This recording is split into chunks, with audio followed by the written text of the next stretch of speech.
Lame duck watch quackitude continues. Wait till you hear about what the Bush administration screwed up now.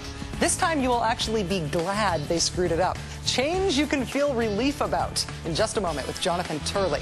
First, though, it's time for a few underreported holy mackerel stories in today's news. Keeping an eye on the news from where we are at war these days is almost as reassuring as keeping your eye on your 401k. A suicide car bomber attacked an American military convoy in a crowded market in eastern Afghanistan today. One American soldier was killed alongside at least 18 Afghan civilians. Yesterday, there was a Taliban acid attack on a group of Afghan schoolgirls, as well as a huge truck bomb in Kandahar that shook the entire city, flattened at least 5 buildings, and left a huge crater, as well as a death toll of at least 6 people. Across the fuzzy, worrying border into Pakistan, in a country where we are not technically at war, but we sure are something.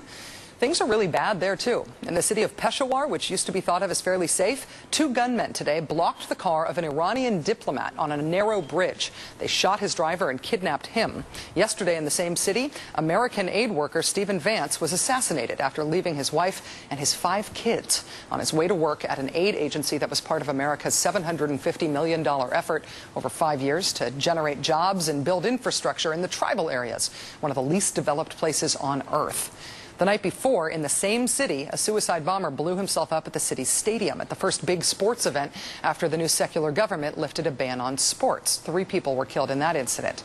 All of this comes as Pakistan's president asked Secretary of State Rice at the UN to halt cross-border U.S. missile strikes targeting Pakistan's militants.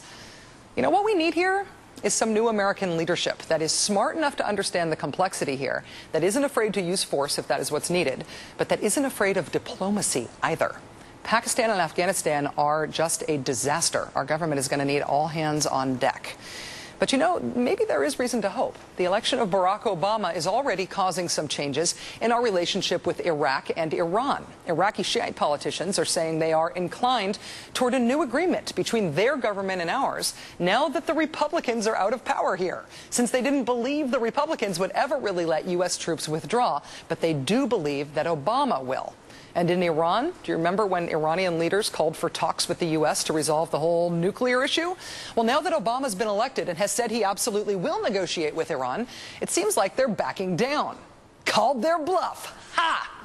The Washington Post today quotes Iran's deputy commander of the Revolutionary Guards on the issue, saying, quote, "People who put on a mask of friendship, but with the objective of betrayal, and who enter from the angle of negotiations without preconditions, are more dangerous." As Spencer Ackerman points out today in the Washington Independent, the Revolutionary Guard dude is sort of right. It is more dangerous for the Iranian hardliners to have a guy like Obama in the White House. Because now, if the Iranians refuse to negotiate, they're backing away from what they have been righteously demanding from the international community. They look like idiots. And if they do agree to negotiate, well, then they can't really keep inveighing against us as the great Satan who's about to bomb them if we are sitting down negotiating together in good faith. You know, when your enemy's power is drawn largely from them making you out to be some cartoon villain that they're standing up against, stopping acting like a cartoon villain can really cut them down to size.